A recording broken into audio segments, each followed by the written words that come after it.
Hello everyone, আশা করি তোমরা সবাই ভালো আছো। নতুন আরেকটি গল্প নিয়ে চলে এসেছি। এইবার আমি গল্পে বিভিন্ন ড্রামার ভিডিও ক্লিপ ইউজ করিনি, কারণ সেগুলো এডিট করতে অনেক বেশি টাইম লাগে। সেগুলো কাট করা, এডিট করা অনেক বেশি টাইম সাপেক্ষ ব্যাপার। তো আমার এত টাইম নিয়ে আমি ওগুলোকে কেটে কেটে আমার স্টোরিগুলো সাজাবো।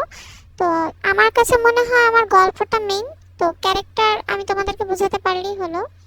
সেই কারণে আমি একটা ওয়েবসাইট থেকে অ্যানিমে ক্যারেক্টারগুলো নিয়েছি গল্পটাকে সুন্দরভাবে উপস্থাপন করার জন্য। তো এটা সম্পূর্ণভাবে আমার নিজের লেখা, এটা তোমাদের বিনোদনের জন্য। এর সাথে বাস্তবতার কোনো মিল নেই, তো দয়া করে কেউ সিরিয়াসলি নেবে না। বিনোদনকে বিনোদন হিসেবে গ্রহণ করো। ধন্যবাদ। গল্পের নাম কেন মেঘ আসে হৃদয়ে আকাশে। আজ মেঘের বিয়ে, মধ্যবিত্ত পরিবারের মেয়ে। বাবা মায়ের পছন্দ করা ছেলের সাথে তার বিয়ে। ছেলের ছবি দেখেই মেয়ের পছন্দ হয়েছে। বরাবরই সে মা বাবার মাধ্যমে তাদেরকে ভীষণ ভালোবাসে এবং সম্মান করে। অন্যদিকে আকাশ একজন বিজনেসম্যান। তার বাবা মা ছোটবেলা মারা যাওয়ার পর দাদা দাদির কাছে সে বড় হয়েছে। দাদা দিদা তার নাতিকে অনেক ভালোবাসে। আকাশ বিজনেসের সুবাদে থাইল্যান্ডে থাকে।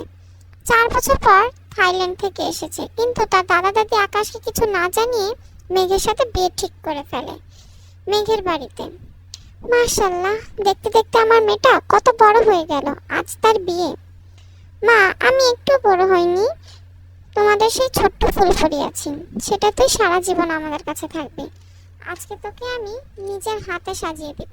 এখানে বসতো, দেখি আমার ফুলফুরিটাকে কেমন লাগে আমার গয়নাতে।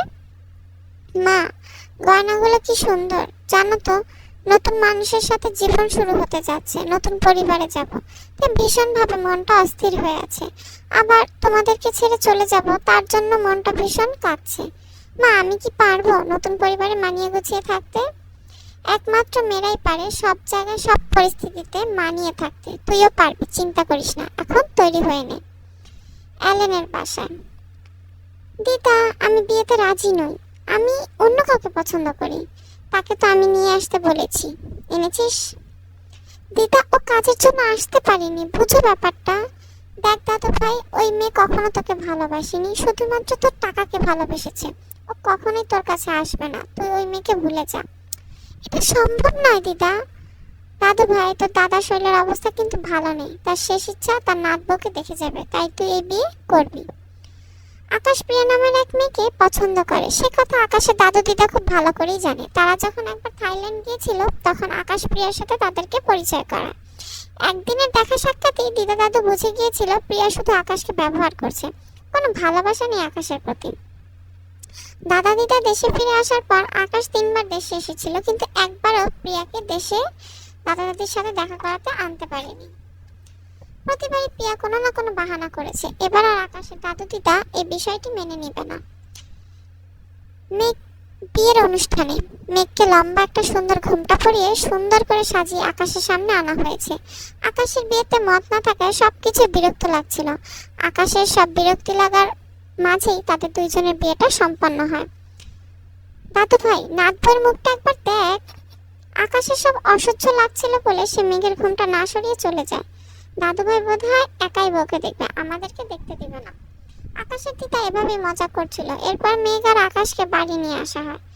আকাশের দিদা মেঘকে সুন্দর বাসর ঘরে বসিয়ে রেখে যায়। মেঘ মনে মনে ভাবে, রাত 12:30 বেজে গেল, সে এখনো ঘরে কেন আসছে না? আর কতক্ষণ এভাবে ঘুমটা দিয়ে বসে থাকবো? ঘুম পাচ্ছে ভীষণ। একটু পরেই আকাশ রুমে ঢুকে। আপনার সাথে আমার থাকা সম্ভব না, আমি অন্য কাউকে পছন্দ করি। দিদা দাদার কথায় আপনাকে বিয়ে করেছি, কিন্তু আপনার সাথে সংসার করা আমার পক্ষে সম্ভব না। I am sorry. আকাশ কথাগুলো বলি দ্রুত রুম থেকে বের হয়ে যায়। মেঘ কিছুই বুঝতে পারছে না এটা দুঃস্বপ্ন নাকি বাস্তব। এসব কথা শোনার জন্য মেঘ মোটেও প্রস্তুত ছিল না। দুই চোখ বেয়ে অঝরে পানি ঝরছে। আর এই দিনটা নিয়ে কতই না স্বপ্ন দেখেছিল সে। তার স্বামীর সাথে কথা হবে, তার স্বামী তার ঘুমটা তুলে তার মুখখানা দেখবে, নিজেদের মনের ভাব বিনিময় করবে, আরো কত কি। সেখানে তার স্বামী তাকে তো একটাবার দেখলোই না, বরং কথাগুলো বলে বাড়ি থেকেই চলে গেল। সারা রাত মেঘ ঘুমটা টেনে সেভাবেই বসেছিল আর বসে বসে অশ্রুবন্যা বইয়েছে। পরদিন সকালবেলা। দাদু ভাইয়ের রুমের দরজা এভাবে খোলা কেন? এত সকালবেলা ওদের ঘুম ভেঙেছে? রুমে ঢুকেই মেঘকে ভয়ে বসে থাকতে দেখে তার আর বুঝতে বাকি নেই যে আকাশ মেঘকে কিছু বলেছে এবং সারা রাত আকাশ রুমেই ছিল না। দিদি ভাই, তুই এভাবে কাঁদছিস কেন? বল, কি হয়েছে? দাদু ভাই কিছু বলেছে তোকে? মেঘ দিদাকে জড়িয়ে ধরে কাঁদতে থাকে। আকাশ কোথায়? ও রুমে আসেনি রাতে? কান্না থামা দিদি ভাই, আমাকে সবকিছু খুলে বল, কি হয়েছে? মেঘ দিদাকে ছেড়ে সামনে বসে এবং দিদার পরম যত্নে মেঘের ঘুমটা সরায়। সারা রাত কেঁদে কেঁদে মেঘের চেহারা পুরো লাল হয়ে গিয়েছে, চোখ দুটো ফুলে গিয়েছে। সারা রাত কেঁদে কেঁদে চেহারার কি অবস্থা করেছিস? আকাশ কোথায়? দিদা, আকাশ আমাকে রেখে চলে গিয়েছে। ও নাকি অন্য কাউকে ভালোবাসে। রাত 12:30টায় রুমে এসেছিল আর আমাকে বলেছে সে আমার সাথে সংসার করতে পারবে না, রুম থেকে বের হয়ে যায়। আর আসেনি রুমে। তুই ওকে কিছু বললি না? দিদা, আমি তো কথা সুযোগই পাইনি। সে তো আমার চেহারাটাও দেখে না, রুমে ঢুকে কথাগুলো বলে চলে গিয়েছিল। চিন্তা করিস না দিদি ভাই, ও তোর কাছে আসবে, আসতে বাধ্য। ভুলে যাস না তুই ওর স্ত্রী। দিদা, আমার বাবা মায়ের কাছে কিভাবে মুখ দেখাবো? কত স্বপ্ন নিয়ে আমাকে তারা বিয়ে দিয়েছে। এখন যদি তারা জানতে পারেন বিয়ের দিনই আমার স্বামী আমাকে ছেড়ে চলে গিয়েছেন, তারা ভীষণ কষ্ট পাবেন। মা বাবা অসুস্থ হয়ে পড়বে। দিদি ভাই, তোকে আমাদের বাড়ি নাতবাও করে এনেছি। তুই এই বাড়ি থেকে কোথাও যাবি না। আকাশ যা করেছে তা ঠিক করে নাই, তাই সে যে অনেক সুখে থাকবে এমনটাও নয়। আকাশ ঠিক তোর কাছে ফিরে আসবে। দাদা রুমের বাহির থেকে দিদা আর মেঘের সব কথাই শুনতে পায়। দুপুরবেলা, এই শুনছো, আকাশ মেসেজ পাঠিয়েছে সে গতকালকে রাতের ফ্লাইটে থাইল্যান্ড চলে গিয়েছে। আমাদের কথা একটাবার চিন্তা করলো না? কিভাবে পারলো এমন কাজ করতে? দিদা, ও আমাকে ছেড়ে একেবারে দেশ থেকে চলে গিয়েছে। আমি কি এতটাই খারাপ যে সে আমাকে দেখলো পর্যন্ত না? 2 দিন পরে, দিদি ভাই, তোর স্বামী আসুক আর নাই আসুক, তুই আমাদের সাথেই থাকবি। তোর বাবা মায়ের সাথে আমরা কথা বলবো। তোর স্বপ্ন পূরণ তুই করবি। তোর ক্যারিয়ার নিয়ে যেভাবে এগোতে চাস এগোবি। আমাদের দিক থেকে সম্পূর্ণ সাহায্য পাবি। ধন্যবাদ তোমাদেরকে, কিন্তু এই বাড়িতে এখন আমার কি কোনো পরিচয় আছে? নেই। তবে বাবা বাড়ি গেলে একটা পরিচয় পাবো, স্বামী পরিত্যক্তা মেয়ে হিসেবে। না, তুই আমাদের নাত বউ, আমাদের দিদি ভাই, এই পরিচয় আমাদের সাথে থাকবে। অন্য কোনো মেয়েকে নাত বউ হিসেবে আমরা কখনই মেনে নিব না। এরপর মেঘ বিয়ের 2 দিন পর দিদা দাদার সাথে মায়ের বাড়ি যায়।